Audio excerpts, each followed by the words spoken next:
Up until he was 23, Dan Mannon lived a normal, healthy life.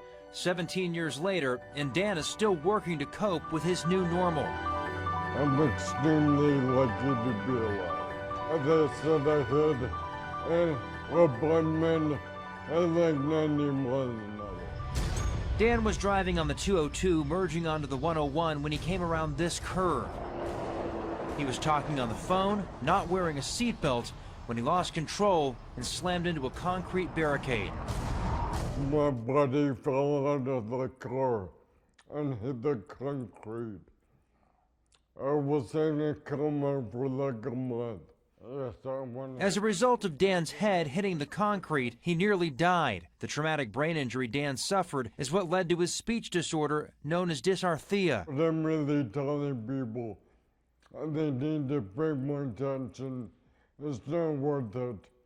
I've had to deal with this for 17 years. According to the National Highway Transportation Safety Administration, nearly 3,500 people were killed by distracted driving in 2015, while nearly 400,000 were hurt by it. A study just released by Life 360 shows drivers here in Arizona use their phones nearly 2 times during a drive. Part of what happens with younger people is they're invincible in their own mind. They're invincible. They're not gonna die. They're not gonna have an accident. Dan lives with his mom and dad at their home in Mesa. It's here that Dan spends much of his time putting jigsaw puzzles together to combat his double vision and build connections within his brain.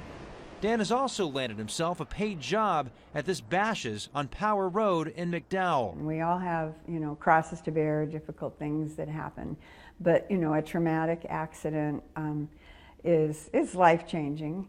You find out how resilient you really are. Dan, though, is a constant work in progress, always working to be better understood, and hopes he can one day be a contestant on Wheel of Fortune to inspire others and raise awareness about his speaking disorder and distracted driving. I realize because of the way I sound, people think I'm not very smart, but if they saw me do Wheel of Fortune, they would say, wow, this guy's actually pretty smart. Preston Phillips, CBS 5 News.